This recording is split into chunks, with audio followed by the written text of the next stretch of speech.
our goal is to establish ways of processing information and knowledge that really don't exist in other places.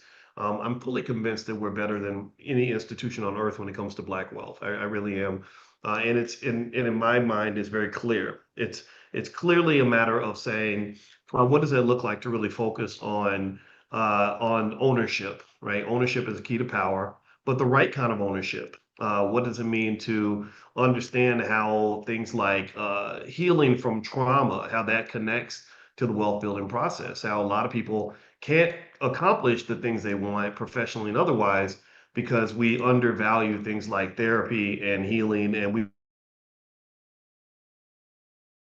don't understand the impact of trauma. And my wife, who's a full professor of social work, and she has a doctorate in that field, but she's also a therapist.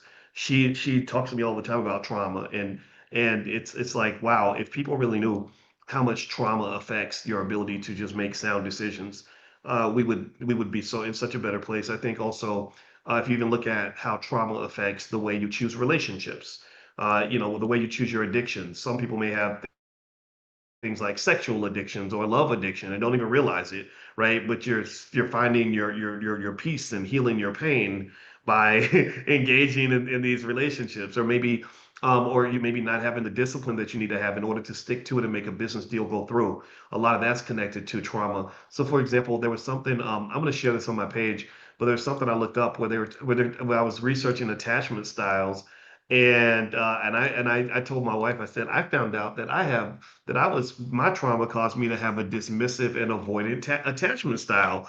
And I looked it up and I said, holy crap, this is crazy. So because your trauma wasn't completely healed, it causes you to dismiss and avoid and disconnect in relationships that could benefit you, help you become more successful, help you get the support that you need, help you have the structure that you need around you. So that awareness and kind of just knowing, where we can do a little bit better, I think it's just so important, and I think that's a better approach. I think that constant quest of saying, how do I get better? How do I heal? How do I improve myself? How do I make this thing work?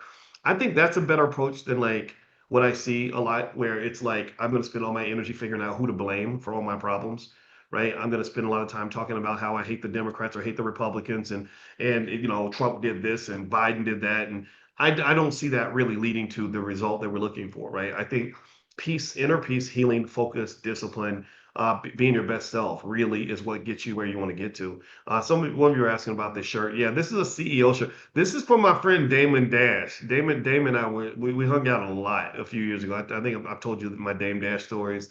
And I happened to have this shirt before I even knew him as my friend, because this person I knew a long time ago, she bought me this shirt as a gift, and I had it, and I didn't even realize I was wearing it one day. He said, "Yeah, that's my shirt." I said, "It is." I said, "Oh, did I take? I didn't take your shirt." And he said, "No, no, that's my brand." I said, "Oh, cool. That's awesome. I like it. It's nice." So yeah. So anyway, this is his thing. Shout out to Damon Dash.